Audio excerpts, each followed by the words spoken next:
Alhamdulillah, segala puja dan pujiannya milik Allah Subhanahu wa ta'ala. Salawat dan juga salam tetap ditahdiahkan kepada Rasul kita Nabi besar Muhammad sallallahu alaihi wasallam. Dan kajian kita tadi saya WA yang hubungi saya, siapa tadi itu? Iya. Kajian Arba'in Nawawi tapi tidak tahu nomor hadisnya. Jadi saya bingung juga jadinya. 10 Ustaz. Iya. Jadi nggak sempat baca. Oh gitu. Ya sudah, nanti kalau kajian berikutnya lagi. Mungkin sekarang kita tema yang lain dulu. Karena harus baca dulu kalau kita mau mengisi kajian itu, kan tidak mungkin langsung gitu. Ya mungkin kajian di siang hari ini yang ringan-ringan saja tentang sebab hilangnya berkah di dalam rumah. Ma'asyiral muslimin wal muslimat rahimani wa rahimakumullah. Terkadang seseorang itu berangan-angan dan bercita-cita kalau sudah berumah tangga, punya pasangan, punya anak, dan begitu seterusnya. Saya kira semua manusia itu menghendaki kebahagiaan. Tapi terkadang kenyataan pahit pula yang dihadapi setiap orang yang berumah tangga itu.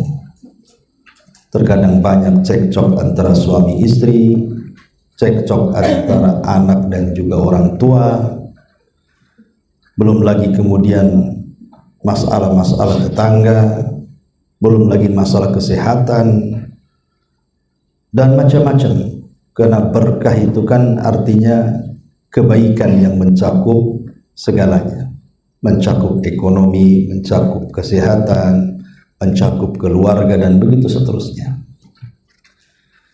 Tentu ada sebab-sebabnya. Kenapa kemudian banyak perkara yang kita tidak inginkan terjadi dalam rumah itu? Itu karena hilangnya berkah. Pertama, di antara sebab hilangnya berkah itu karena seseorang itu dalam waktu yang lama itu tidak pernah membaca surah Al-Baqarah. Karena Nabi SAW yang mengatakan dalam sebuah hadis yang sahih, Iqra'u surat Al-Baqarati fa inna akhdaha barakatun wa tarkaha hasratun wa la tastati'uha batalatun. Bacalah oleh kalian surah Al-Baqarah, karena siapa yang mengambilnya atau membacanya maka dia akan mendapatkan berkah, dan siapa yang meninggalkannya akan mendapatkan kerugian, dan tidak ada satupun syaitan yang mampu mendekatinya. Jadi orang yang tidak pernah membaca surah Al-Baqarah dalam waktu yang lama, padahal surah Al-Baqarah itu kan ya sekitar 2,5 juz lah, bisalah kita cicilkan gitu. Tapi kalau dalam waktu yang lama tidak pernah dibaca surat itu akan bermasalah dalam rumah tuh. Karena Nabi SAW mengatakan, al-baitul ladzi tuqra'u fihi suratul baqarati tanfiru anhu syayatin. Rumah yang dibacakan di dalamnya surah Al-Baqarah maka setan akan lari. Maknanya kalau tidak dibacakan berarti setannya ada di situ. Dan yang membuat permasalahan dalam rumah itu banyak sekali masalah itu, ya salah satunya adalah puncaknya dari setan. Setanlah yang kemudian memberikan was-was kepada suami atau kepada istri atau kepada anak untuk berselisih. Makanya jangan pernah meninggalkan membaca surah Al-Baqarah. Bahkan dianjurkan harusnya 3 hari sekali. Karena kalau kita membaca surah Al-Baqarah itu setan akan lari selama 3 hari, kemudian akan balik lagi. Ya minimalnya sebulan sekali lah, kalaupun tidak 3 hari sekali. Jangan kemudian berterusan tidak membaca surah Al-Baqarah. Bagi orang-orang yang mungkin tidak mampu membaca, mungkin dia mu'alaf gitu ya, sebenarnya bukan mu'alaf, tak mau belajar Quran aja dia itu, sehingga tak bunyi kalau baca Quran padahal KTP-nya Islam. Kalau dia tidak sanggup membaca Quran kan bisa mendengarkan murattal. Ya kalau memang itu sama sekali tidak bisa membaca kan, maka alternatifnya ya mendengar. Minimal di-setelkan surah Al-Baqarah itu, supaya rumah itu penuh dengan berkah. Ini yang pertama. Kemudian yang kedua, dan ini yang paling fatal, kalau orang sampai meninggalkan ini, memang betul-betul Allah cabut berkahnya itu. Apa itu? Meninggalkan salam dan meninggalkan tasmiyah, membaca basmalah. Jadi kalau orang masuk ke rumah tidak membaca bismillah ketika membuka pintu dan tidak mengucapkan assalamualaikum warahmatullahi wabarakatuh, maka selamanya rumah tidak akan berkah. Ini sebab yang paling fatal, kalau ditinggalkan betul-betul akan hilang berkahnya. Karena Nabi SAW mengatakan, orang yang tidak pernah membaca basmalah, baik ketika membuka pintu hendak masuk, atau ketika makan, atau ketika minum, atau ketika melakukan hubungan suami istri, atau ketika aktivitas apalah yang dalam rumah itu, maka syaitan itu akan memanggil teman-temannya. Sebagaimana hadis yang sahih, qala syaitanu li ashabihi, maka syaitan akan berbicara dengan kawan-kawannya, di rumah ini ada mabit untuk kalian, ada tempat tinggal untuk kalian, dan juga ada asya untuk kalian. Asya itu artinya makan malam untuk kalian. Jadi kalau kita meninggalkan 2 perkara ini, tidak mengucapkan salam dan tidak membaca basmalah, dipastikan rumah itu banyak setannya. Karena setan itu mengajak kawan-kawannya, masalahnya mengajak kawan-kawannya, akhirnya jadi ramai lah di rumah tuh. Cuman nggak nampak saja, kalau ditampakkan kita pula lari dari rumah. Tapi hakikatnya di rumah itu penuh dengan setan. Tetapi kata Nabi SAW, "Idza dakhala ar-rajulu al-baita thumma dzakara Allah." Apabila seseorang itu masuk ke dalam rumah kemudian dia mengingat Allah dengan baca basmalah, maka pemimpin setan mengatakan, la mabita lakum wala asya, tidak ada tempat di sini untuk kalian dan tidak ada makan di sini untuk kalian. Tapi sebaliknya, kalau kita tidak baca basmalah, maka setan akan menginap dan ikut makan. Termasuk juga orang yang tidak mengucapkan salam. Makanya Nabi SAW mengatakan kepada Anas ibn Malik radhiyallahu an, pembantunya, ya Anas, idza dakhalta baitaka, kalau kau masuk ke rumahmu, fasallim ala ahli, maka ucapkan salam kepada keluargamu, takun barakatun laka wa li ahlika, maka salam yang kau lontarkan itu akan menjadi berkah bagi dirimu dan berkah bagi keluargamu. Ya, Ustaz, bagaimana kalau di rumah itu nggak ada orang? Nggak ada masalah. Ada orang atau tidak ada orang, tetap baca basmalah dan kita katakan assalamualaikum warahmatullahi wabarakatuh. Kenapa? Karena ada yang jawab. Siapa yang jawab? Malaikat yang di rumah itu. Jadi walaupun di rumah itu tidak ada penghuninya, tetap kita mengucapkan salam. Karena 2 perkara ini kalau ditinggalkan dipastikan hilang berkah. Jadi jangan melupakan salam dan jangan melupakan basmalah. Ini yang kedua. Kemudian yang ketiga, tarkud dzikri, meninggalkan zikir. Meninggalkan zikir.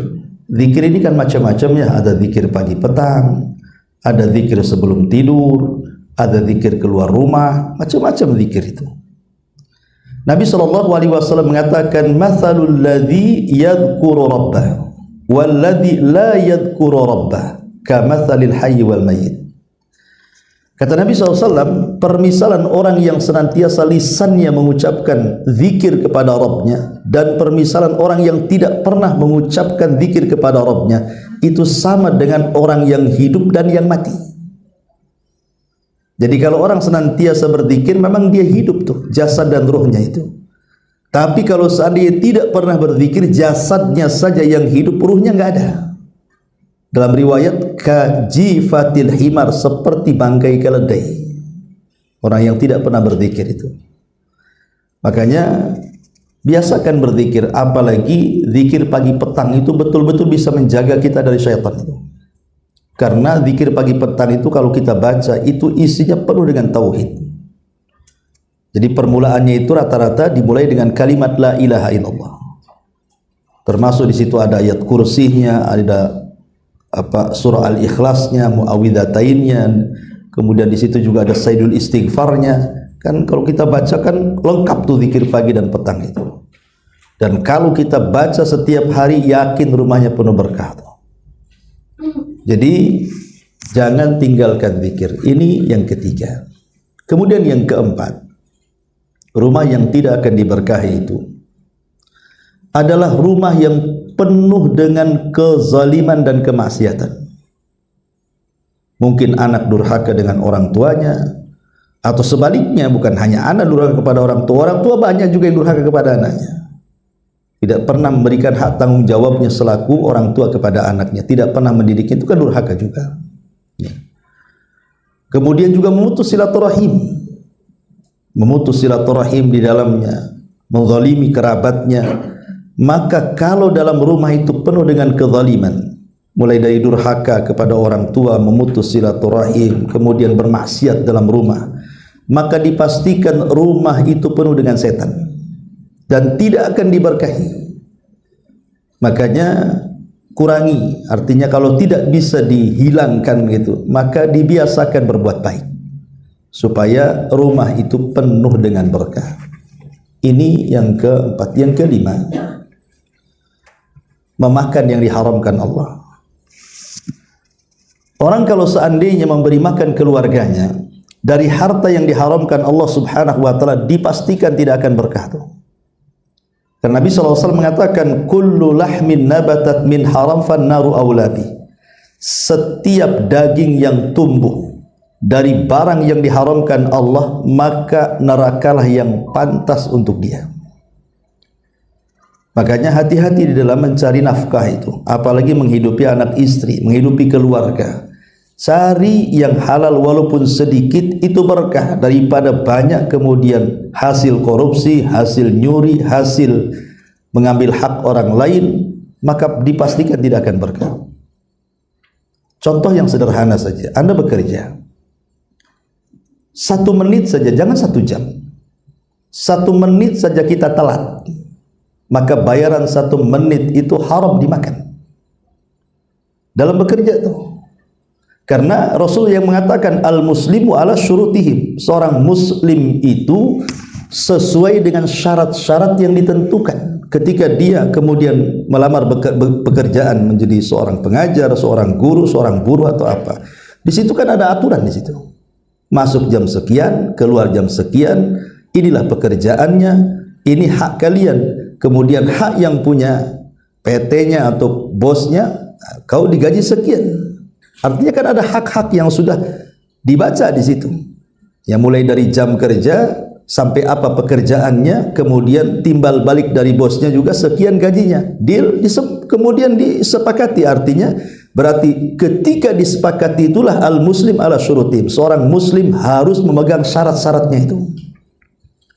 Kalau sampai terlalaikan umpamanya, sengaja umpamanya dia melalaikan, menelat-nelatkan umpamanya kan, hanya 1-2 menit, itu hasilnya haram. Apalagi kalau 1 jam. 1 jam berapa? Cuman masalahnya kadang-kadang para pekerja ini, dia kalau ditegur umpamanya, ya jangan malas gitu kan. Ya kadang-kadang rajin, nanti malasnya datang lagi. Tapi giliran gajian tak mau pula dia dipotong gajinya tuh. Marah-marah dia, bisa demo tuh. Ya, jadi kadang-kadang dia hanya mampu menuntut haknya tapi tidak pernah melaksanakan kewajibannya. Lah kalau seandainya gambaran kecil ini saja kita tidak bisa melakukannya, berarti dari uang halal itu tercampur uang haram tuh di situ tuh. Kalau sampai termakan dengan keluarga kita, maka berkah akan dicabut itu. Makanya kenapa kemudian Nabi SAW sampai mempermisalkan seseorang yang compang-camping pakaiannya, kemudian awut-awutan rambutnya penuh dengan debu, artinya dia miskin dan dia seorang musafir. Kemudian mengangkat kedua tangannya, kemudian dia mengeluh kepada Allah, ya Rabb berdoa, tapi tidak dikabulkan doanya. Jadi Nabi SAW menjelaskan kenapa padahal ada 4 sebab orang seperti ini itu dikabulkan doanya loh. Pertama, seorang musafir itu mustajab doanya. Yang kedua, orang susah itu mustajab doanya. Yang ketiga, mengangkat kedua tangan itu mustajab doanya. Yang keempat, dia mengeluh seperti anak meminta kepada orang tuanya, kepada Allah. Itu salah satu sebab mustajab doa. Tapi 4-empatnya ada pun tidak diijabah doanya. Kenapa? Karena doanya tidak berkah.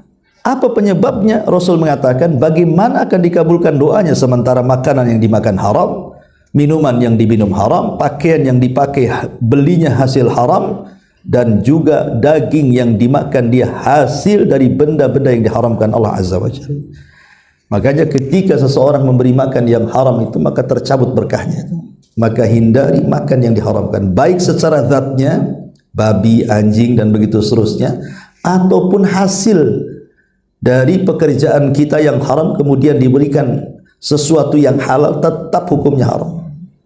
Maka ini perkara yang harus dihindari supaya rumah berkah, maka hindari hal-hal memakan yang diharamkan. Kemudian yang keenam, tarkus shalah, rumah yang tidak ada orang yang sholat di situ. Atau dia sholat kemudian tidak sholat, ya bolong-bolong kan begitu istilahnya. Atau mungkin mencukupkan yang wajib tapi tidak mau sholat sunnah. Maka orang yang kemudian meremehkan sholat, apalagi sampai meninggalkan sholat, dipastikan tidak akan berkah tuh rumah. Kenapa? Kenapa sholat disebut sholat? Sholat itu bahasa Arab, diambil dari kalimat silah. Silah itu artinya hubung kait kita dengan Allah, tali yang menyambungkan kita dengan Allah. Itulah disebut sholat. Makanya sholat itu bagian dialog seorang hamba dengan Allah. Kita ini sedang berjumpa dengan Allah. Makanya Allah mengatakan, innaha lakabiratun illa alal khashiin alladzina yadhunnuna annahum mulaqu rabbihim. Salat itu sebenarnya ringan tapi menjadi berat ketika orang-orang itu tidak khusyuk. Siapa orang-orang yang khusyuk itu? Orang yang kemudian mereka yakin dalam salatnya sedang berjumpa dengan Allah. Jadi salat itu hakikatnya kita sedang berjumpa dengan Allah. Makanya pernah saya ceritakan kalau tidak salah dulu, ada seorang ibu itu menelpon salah satu ulama. Jadi ibu ini mengeluh soal kondisi anaknya sejak lahir, remaja, dewasa sampai menginjak tua, ibunya pun sudah tua renta, hidupnya tidak pernah senang.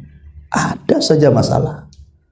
Di sekolah ada masalah, di tempat pekerjaan ada masalah, sampai akhirnya ketika sudah dewasa dia pun terkena stroke sampai terbaring dalam pembaringannya. Pokoknya kata ibunya ini ketika nelpon salah satu masyayikh itu, saya perhatikan anak saya tidak pernah bahagia dari kecil sampai dewasa katanya. Sampai sekarang terbaring sakit tidak bisa bangkit. Kemudian ibu ini coba mengatakan, apakah anak saya disihir? Ada yang menyihir sehingga hidupnya tidak pernah bahagia. Tapi kata syekh ini, dia mengatakan satu saja pertanyaan, apakah dia sholat? Jadi syekh ini bertanya kepada ibu, apakah dia sholat? Kemudian ibu ini mengatakan, tidak ya syekh, la yusalli abada, dia tidak pernah sholat selamanya katanya. Kata syekh, dia bukan terkena sihir, tapi itu penyebabnya, karena dia tidak pernah sholat. Bagaimana tidak akan bahagia kehidupannya orang yang meninggalkan sholat itu? Orang yang meninggalkan sholat itu terlaknat. Coba baru bangun tidur dia meninggalkan subuh, dilaknat oleh Allah. Nanti siang meninggalkan sholat duhur, dilaknat lagi. Sore meninggalkan asar, dilaknat lagi. Maghrib meninggalkan sholat, dilaknat lagi. Nanti isya meninggalkan sholat, sebelum itu dilaknat lagi. Jadi mulai dari bangun sampai tidur dilaknat. Cuman akan hidupnya akan bahagia. Sementara solat itu hubungan kita dengan Allah. Kalau talinya putus, bagaimana Allah akan menjaga kita? Oh, terputus talinya.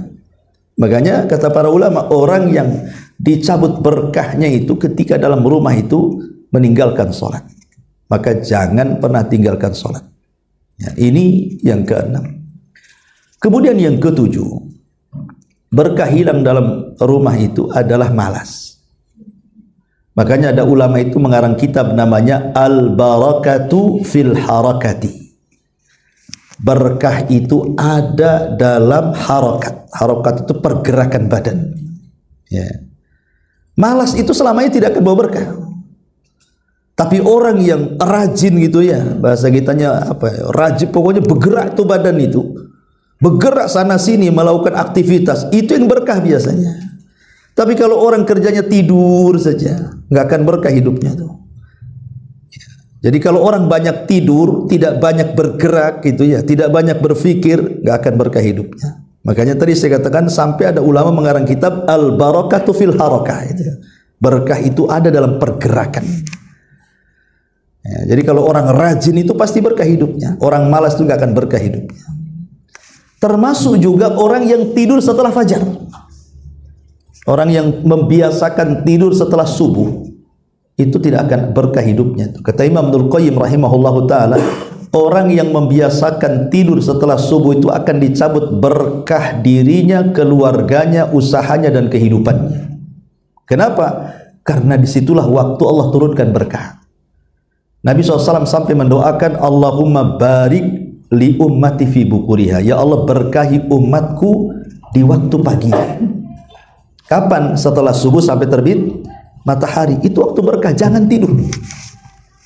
Kalau bisa jangan tidur. Disitulah rahasia hidup rizki kita satu hari. Lah habis subuh sampai waktu terbit matahari itu berdoa banyak-banyak supaya kita ini mendapatkan rizki satu hari penuh itu dengan rizki yang baik, rizki yang halal, rizki yang berkah. Minta kepada Allah, itu rahasia hidup kita di pagi hari itu. Makanya Nabi SAW mewanti-wanti, kecuali memang mungkin kita ini lelah, letih gitu ya, atau sakit ya, mungkin terpaksa tidur kan. Tapi kalau seandainya kita tidak lelah, kita tidak sakit, hanya malas saja kemudian tidur habis subuh, dipastikan tidak berkah hidupnya tuh.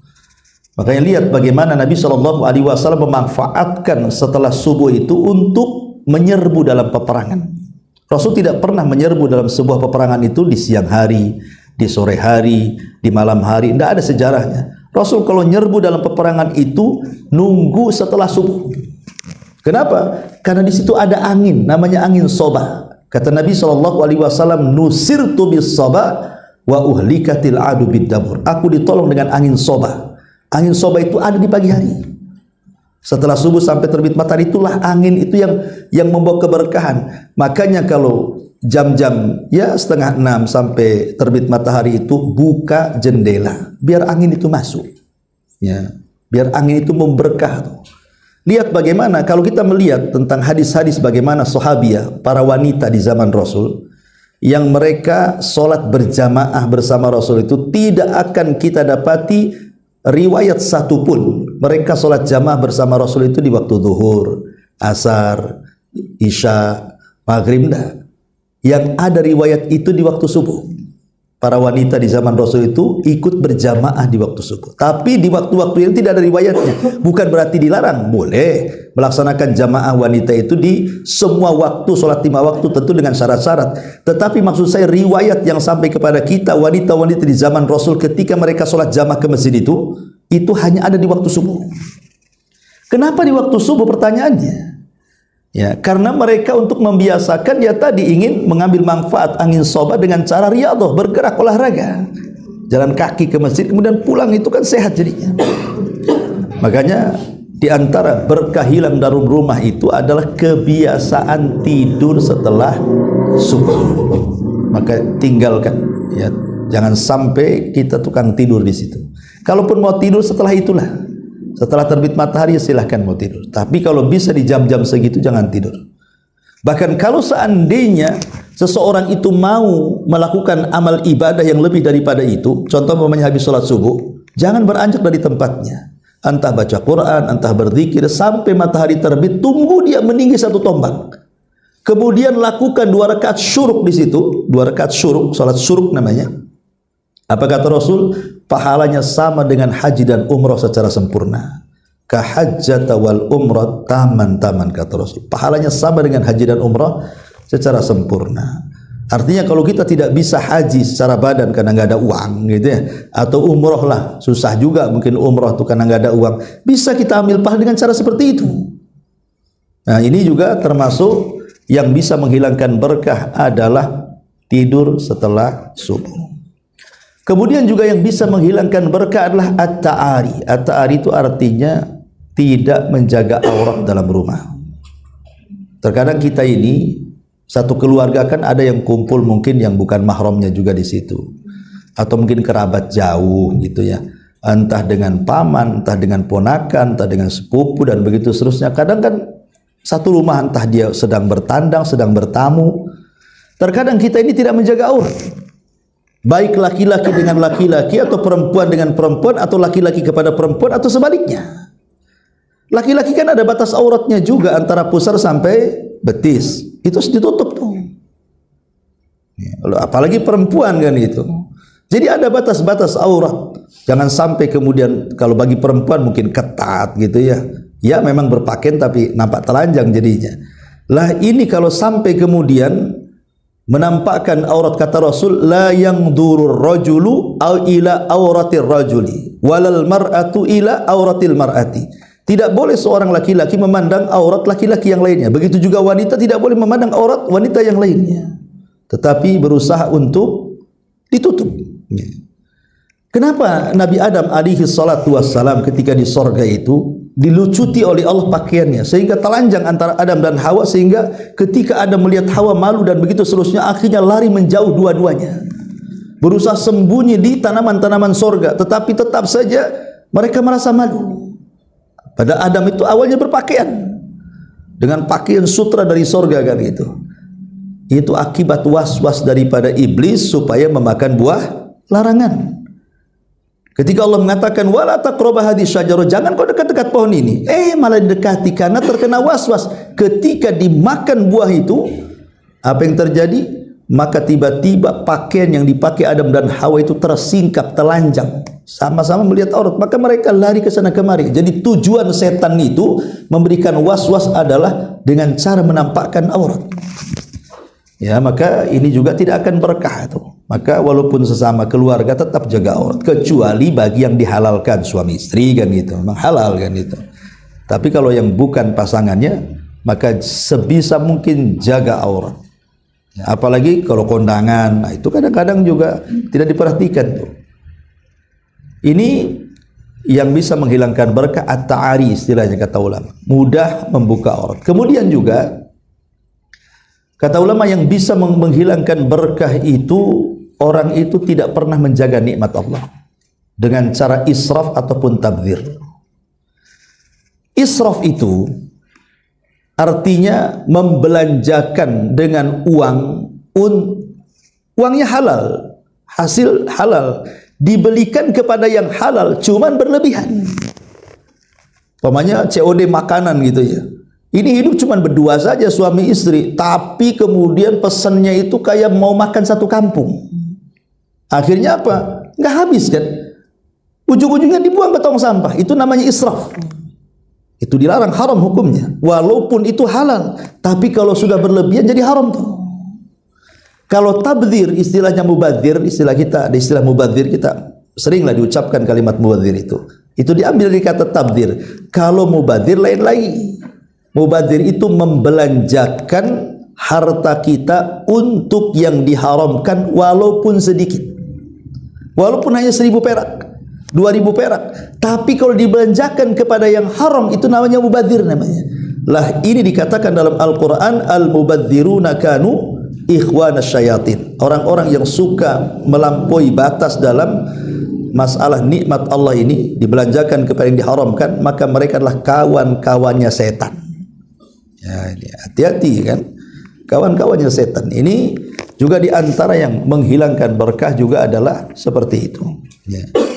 Kemudian juga para ulama menyebutkan yang bisa menghilangkan berkah adalah ketika seseorang tidak tidur di waktu harusnya dia tidur. Contoh umpamanya ba'da Isya. Nabi SAW memakruhkan tidur setelah maghrib dan begadang setelah Isya. Kenapa memakruhkan tidur setelah maghrib? Karena dari waktu ke maghrib ke Isya itu dekat masalahnya. Kalau tidur takut bablas kan gitu. Tetapi Rasul memakruhkan kemudian tidur setelah Isya, begadang setelah Isya. Karena bukan kebiasaan Nabi itu kalau tidur langsung setelah Isya. Dan subhanallah manfaatnya sangat luar biasa, ajaib. Ibu bapak kalau mau tidur mengikuti cara Nabi SAW pasti sehat.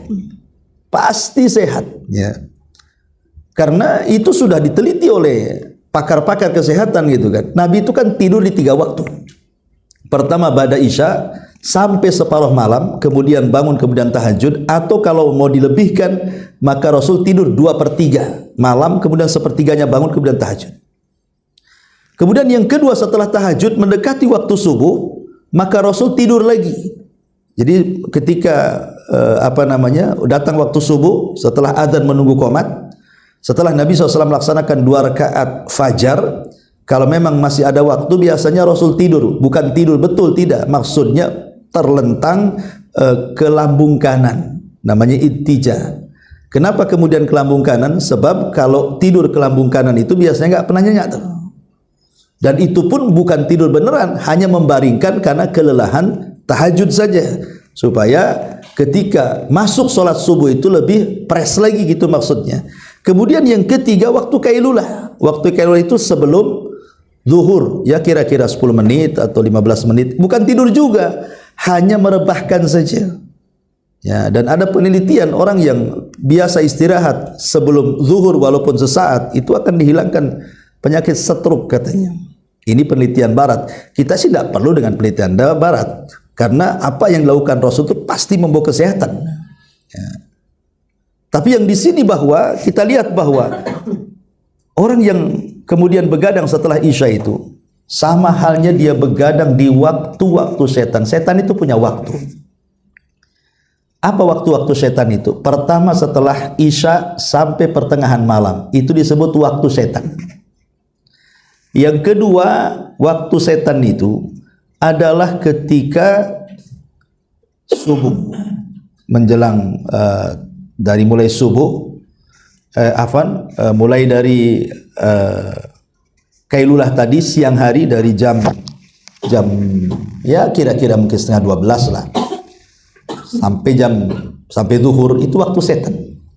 Makanya Nabi SAW mengatakan tidurlah siang, karena setan tidak pernah tidur siang. Jadi setan itu juga tidur juga kan? Nah, tapi tidurnya bukan siang mereka kan. Lah makanya dalam rangka menyelisihi setan itu kita baring sesaat lah, walaupun bukan tidur itu. Nah, sleep chicken tuh apa namanya itu? Ya yang tidurnya gini, ya, pokoknya sebentar aja lah, 10 menit jadilah. Nah itu untuk menyelisih setan sebenarnya.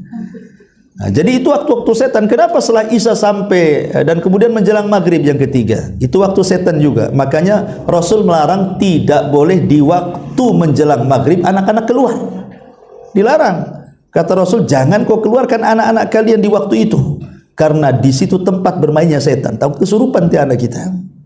Nah, termasuk juga pada Isya. Kadang-kadang setan itu kemudian memberikan permainan kepada kita sehingga kita sengaja tidak tidur dan baru tidur itu nanti tengah malam. Nah, kalau tidurnya kalau sudah lewat jam 12 itu kan rata-rata susah tuh tidur itu. Kecuali orangnya tiduran ya kan, jam berapa aja bisa dia. Tapi umumnya orang kalau sudah lewat jam 12 susah tidur. Nanti itu kalau sudah mendekati jam 3, itulah ngantuk-ngantuknya. Di saat tahajud dia ngantuk, nanti bablas subuhnya. Memang itu agenda setan. Makanya kenapa Allah Subhanahu wa taala sampai mengingatkan dalam suratul Falaq itu, qul a'udzu birabbil falaq min syarri ma khalaq wa min syarri ghasiqin idza waqab. Ghasiq itu artinya malam. Apabila menutup, kita disuruh berlindung kepada malam apabila menutup, seperti kita berlindung kepada setan. Karena umumnya niat jahat itu muncul di malam hari.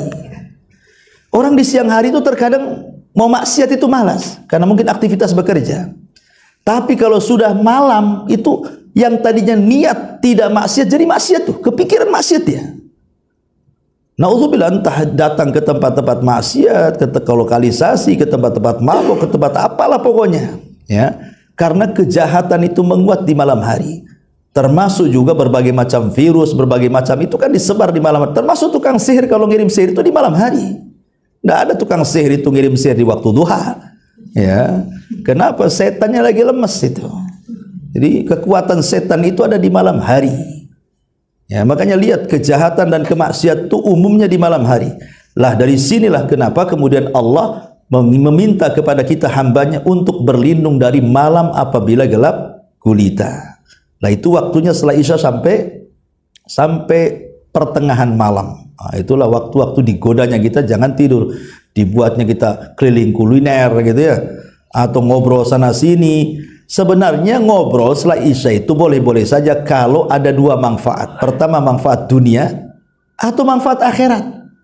Ini dunia tidak dapat, akhirat tidak dapat, hanya ngalor ngidul, ngetan ngulon nggak jelas gitu saja, ya nggak dapat apa-apa lah itu.